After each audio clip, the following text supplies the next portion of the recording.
Danes sem kot sogovornico v goste povabil etnologinjo Pomurskega muzeja iz Murske Sobote, gospo Jelko Pšajt. Jelka, dobrodošla.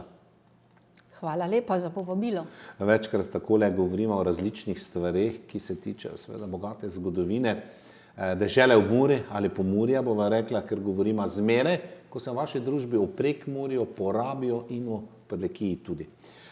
To pot je namen, morda so naše gledalke in gledalci že zasledili, tudi izdajo vaše knjige. Gre za knjigo z naslovom Lačni smo bili. Nismo bili. Nismo bili. Bilo pa je siromaštvo.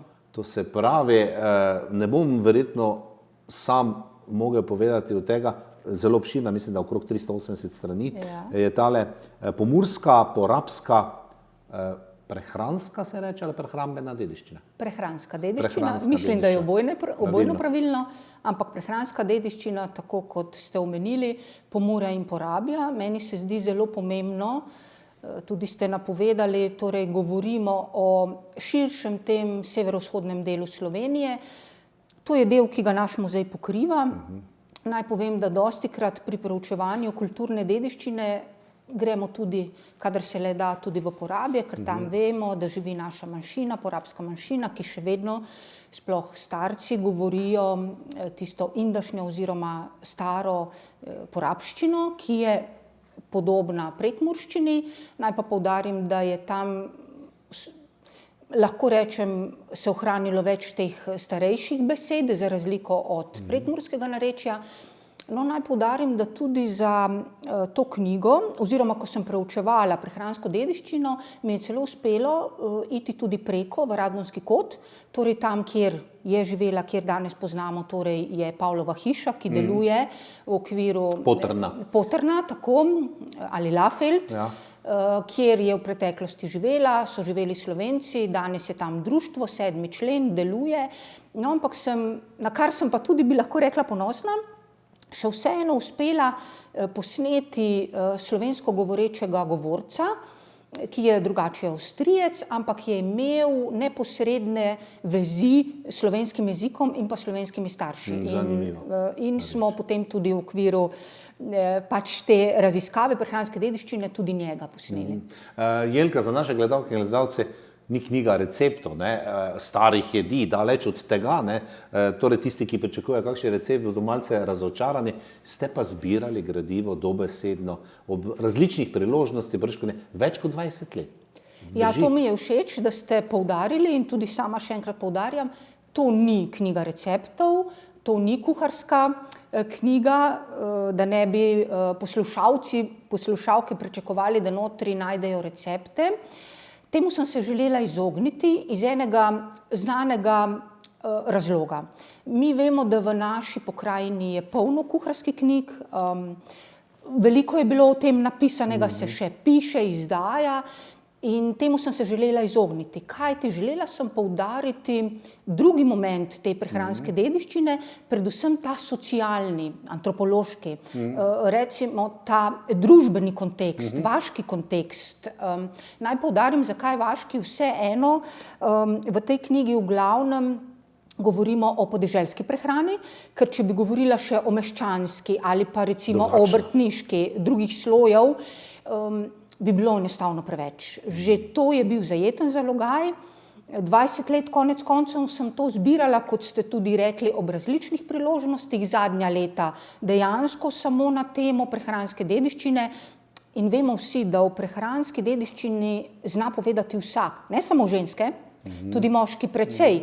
Ker kot sva rekla, oziroma kot poudarjam, to ni kuharska knjiga, ni knjiga receptov in o tem, kaj so jedli ali pa kako so se obnašali za mizo, znajo povedati tudi moški, ne samo ženske.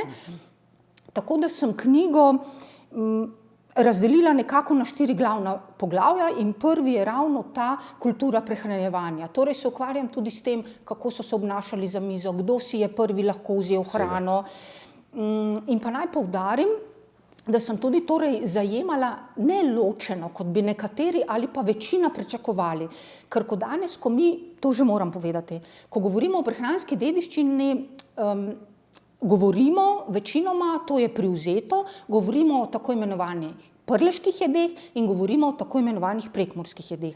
Sama sem se temu želela izogniti, ravno zaradi tega, ker mi konec koncev smo Pomurski muzej, torej zajemamo obe strani, torej levi in desni breg reke Mure, s tem tudi poudarimo, da ne pokrivamo samo Prekmurja, ampak tudi del Slovenskih goric, vključno s Prlekijo, torej če govorimo od Apač do Razkrižja.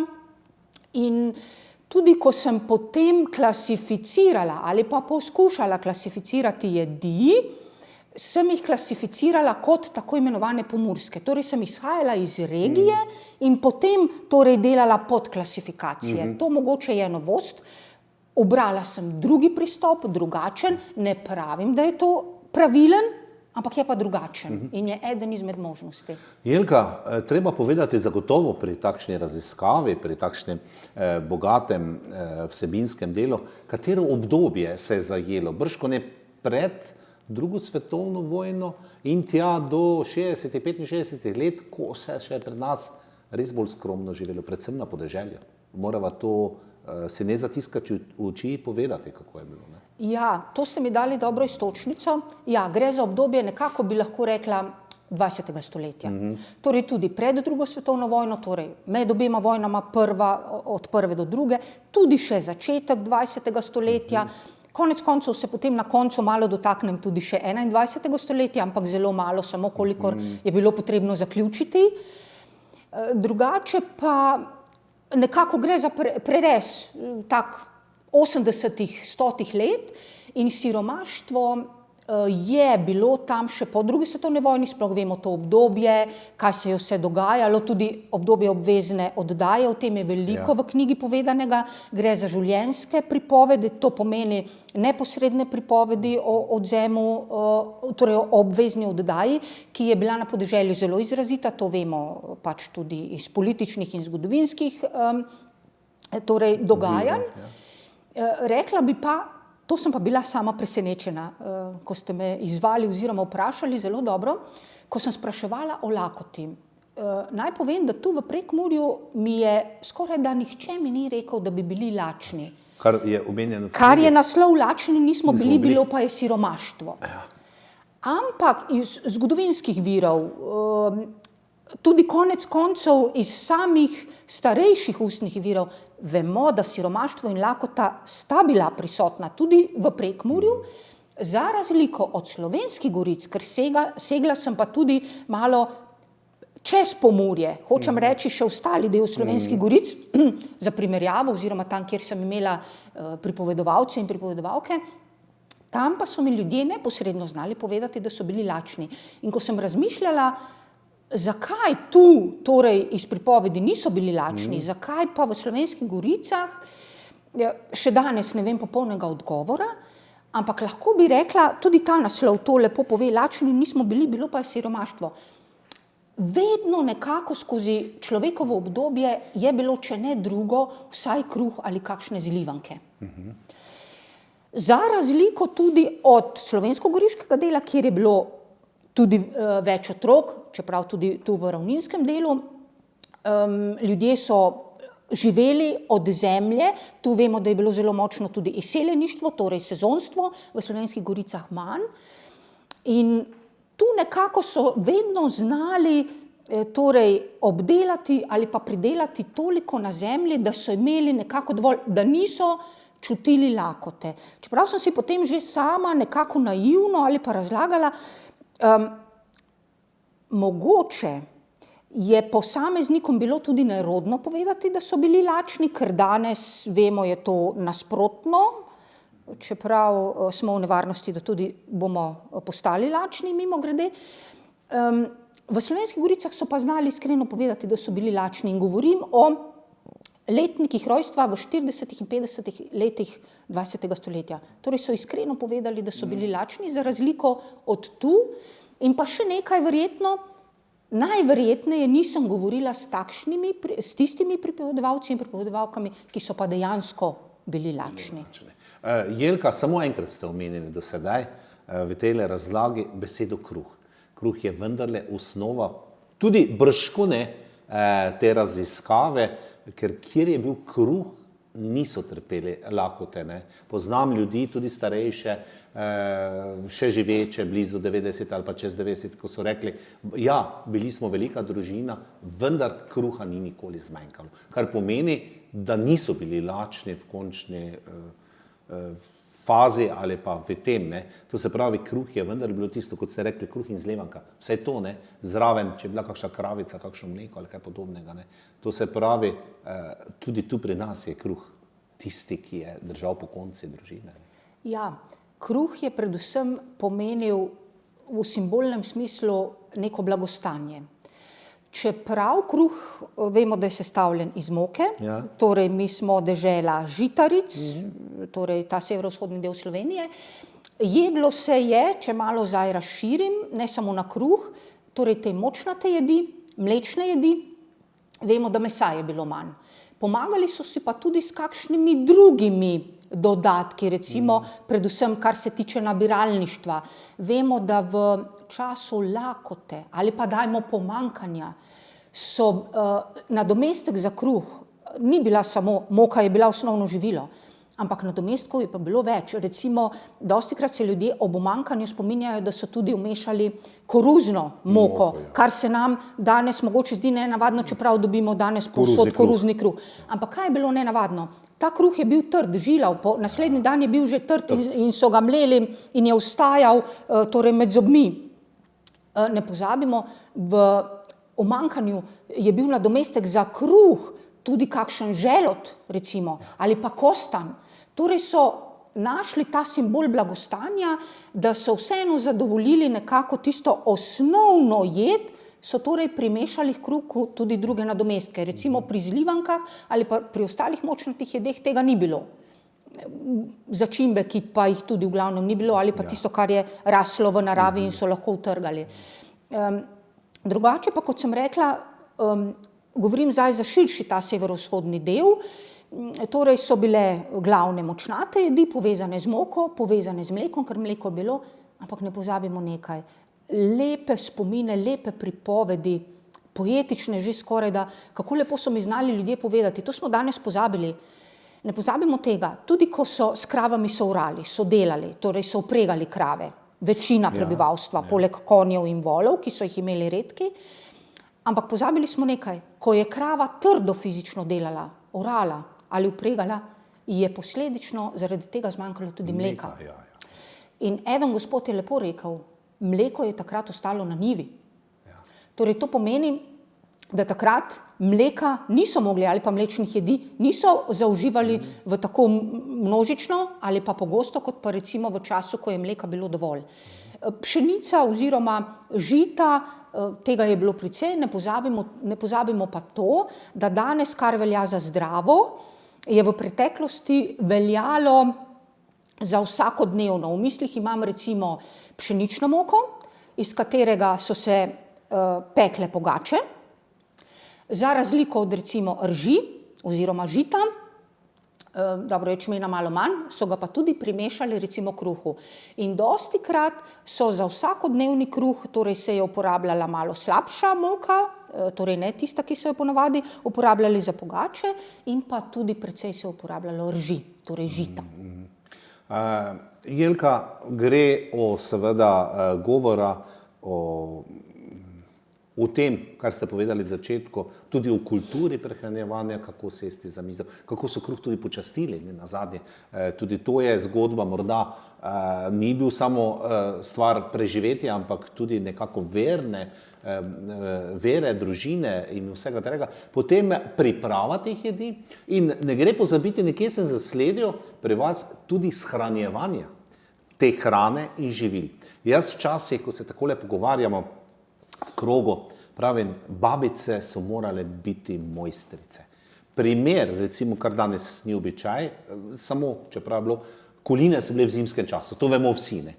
Ampak morali so imeti meso gazdarice tudi še na trgatvi, v Prlekiji ali pa po Goričkem, da ne govorim o žetvi, ko je meso moralo biti. Ne. Brez zmrzovalnikov, brez hladilnikov, brez vsega. Ne. Mojstrice, tudi tiste, ki so že morda poskušali kakšno marmelado vkuhavati ali pa kaj podobnega. Ne. Kako so znale te naše babice poskrbeti za to? No, meni gre na smeh, se vam smejim, predvsem zaradi tega vam se Ker vidi, sem da moški, ste, ne, pa o tem govorim. vam se vidi, da ste starejši in poznate tudi nekatere stvari. To je danes mlajšim ali pa tistim zelo mladim nepredstavljivo. In to, kar se tiče konzerviranja oziroma shranjevanja, naj povem samo nekaj. To bo starejšemu poslušalstvu zelo jasno. To, kar danes postaja gastronomija, je v preteklosti bila nuja. Če omeniva samo meso iz tünke ali pa meso iz čebra, iz kible, iz tible, kakorkoli, to je bil način konzerviranja. Ja. Danes je to gastronomska vrlina oziroma vrhunec lahko, ne? Čeprav posamezniki še delajo, počnejo to, ampak to izginja. Zato, ker danes imamo zmrzovalnike, imamo hladilnike in ni potrebe potem. Čeprav ne pozabimo, še vedno pa, čeprav je to bil način konzerviranja, je hkrati bil to tudi okus. In lahko govorimo tudi o okusu, ki ga danes izgubljamo, ob vsej tej silni elektrifikaciji konec koncev, ko tista maščoba, pa naj bo to zaseka ali mast, je mesu, ki je bilo vloženo v to maščobo, dalo tudi okus. In mi s tem, ko mi vse konzerviramo, torej električno, izgubljamo tudi konec koncev okus. In ob vsej tej silni globalizaciji mi pozabljamo tudi domač okus. Mogoče bi vseeno se vrnila na tisto vaše prvo vprašanje, kar se tiče odnos do hrane oziroma predvsem spoštovanja do kruha. To mislim, da je vredno tudi povedati. Za razliko od danes so ljudje znali spoštovati hrano. To se je kazalo v več ravnanjih, ne samo skozi šege, ampak tudi tako, da se predvsem jedi niso metale stran. To, kar počnemo nažalost danes. Vse se je pojedlo, če se ni za glavni obrok, se je potem zvečer ali naslednji dan. Recimo krompir, ki danes nekako velja, da ga ni dobro mrzlega pogrevati ali pa jesti drugi dan. Poglejte, v preteklosti so to gospodinje vse uporabile. Ali so na novo scvrle, ali dodale kako drugo živilo in potem primešale, recimo govorimo o dodolih, če so ostali, so jih potem scvrle, ali pa ožejene žgenke, ali to, kar poznajo bolj v Slovenskih goricah, gre za isto jed. Ja. In to spoštovanje je v preteklosti bilo, danes se to spoštovanje izginja. Pa naj povem samo še to, kar se mi zdi pomembno glede spoštovanja. Mi vemo, da v preteklosti so skoraj da vsi, pa naj bodo to evangeličani, naj bodo to katoličani, so znali se zahvaliti za hrano, ki so jo imeli na mizi. So molili k Bogu. Ali pred vsakim obrokom, ali po obroku, ali samo pred enim obrokom so znali moliti. Ne smemo to gledati strogo z krščanskega vidika. Poglejmo to malo širše. Namreč naši predniki so kako dobro vedeli, da so pri tem, da imajo poln krožnik kakršnekoli jedi na mizi, se morajo zahvaliti ne samo Bogu z veliko začetnico, v prvi vrsti sami sebi, ker so mogli trdo fizično delati, da so si pridelali hrano, v drugi vrsti pa tudi vremenu, ker so tudi čez leto gledali v nebo in pa vreme, da bo dobro služilo oziroma da jim ne bo poškodovalo pridelka. Za razliko od danes, ko mi, tudi če je toča, mi naivno verjamemo, bomo šli pa v trgovski center oziroma v trgovino in to kupili. Tako je. Ja. Jelka, ne smemo spustiti, da je knjiga bogato opremljena s ilustracijami, s fotografijami, avtentičnimi. Ne? Tudi to je trebalo uskladiti z vsem tekstom. Rekli ste, 20 let ste zbirali, kako dolgo pa ste knjigo pisali? Verjetno nekaj manj, kakšno leto manj. Če povem po pravici, ne, pisala sem jo intenzivno 1 leto. Zdaj z vsemi transkripti vred 2 leti, no seveda finišira se vedno na koncu. Potem. Sva pa potem z našim muzejskim kolegom, nastalo je skoraj da vse v hiši, torej v našem muzeju, sva potem oblikovala to knjigo, kakšen mesec je že bilo, če ne mogoče kakšen mesec in pol več.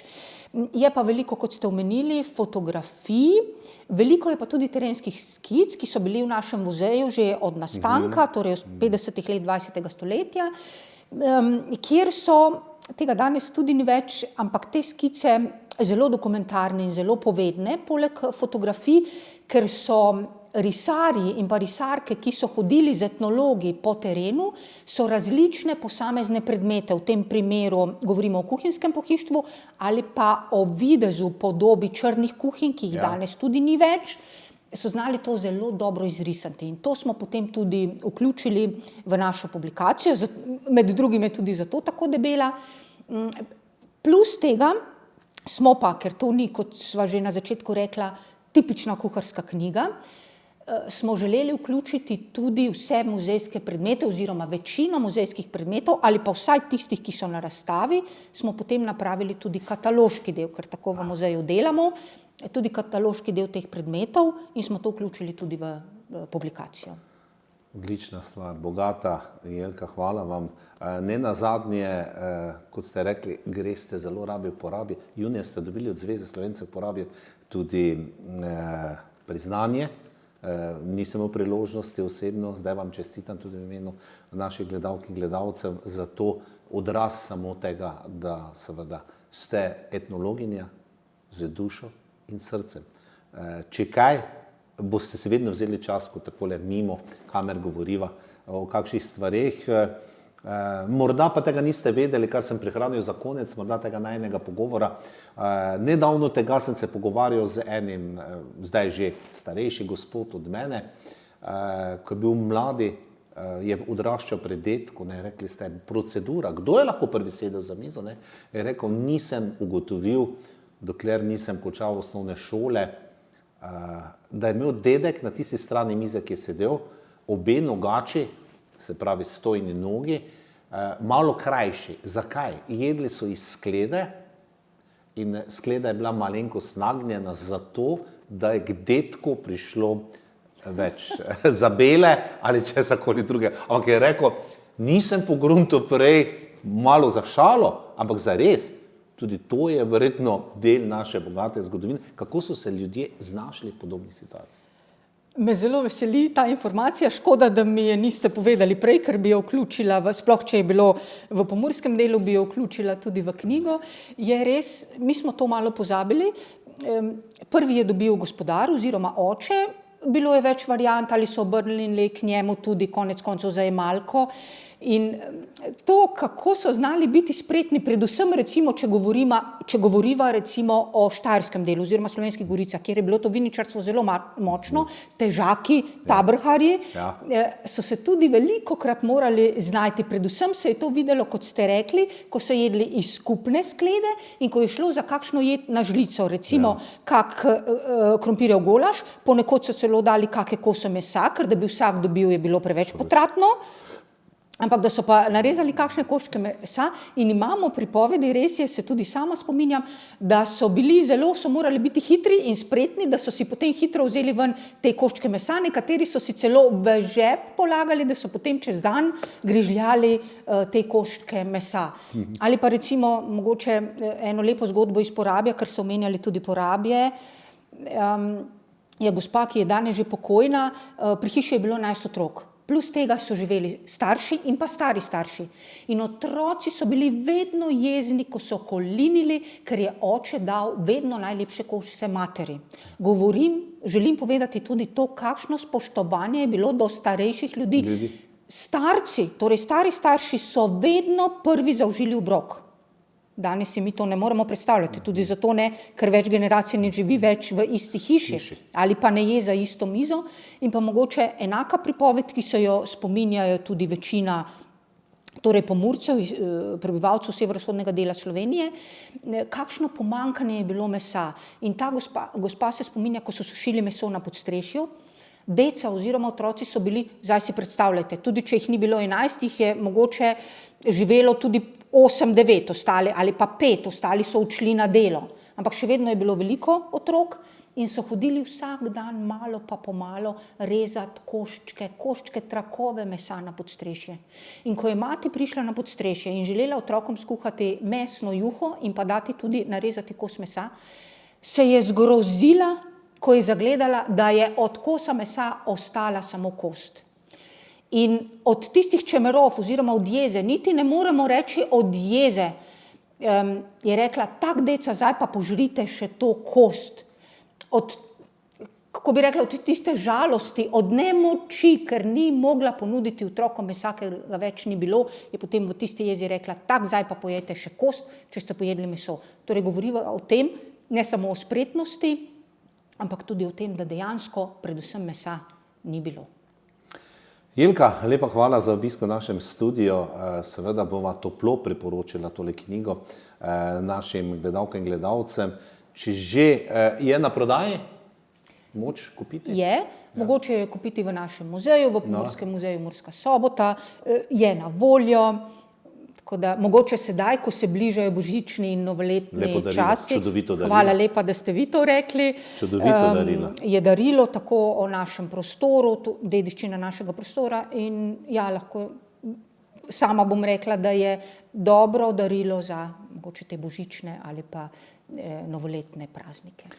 Cenjene gledalke in gledalci, takole pogovor z Jelko Obšajt, etnologinjo Pomurskega muzeja. V Murski Soboti je bilo govora o prehrani naših babic, dedkov, pradetkov in tako naprej. Morda pravšnji čas, da se zamislite sedaj v predprazničnih in prazničnih dni, kako je bilo izpisano življenje naših prednikov, za kar smo jim seveda hvaležni, predvsem pa Jelki, da je tole zapisala in ohranila tudi poznejšim rodovom. Vse dobro v praznikih. Ko boste morda sedli za mizo, pa se spomnite na tale najin pogovor. In seveda lepe praznike ob obilno obloženi mizi, kot radi danes rečemo. Srečno, do prihodnjič.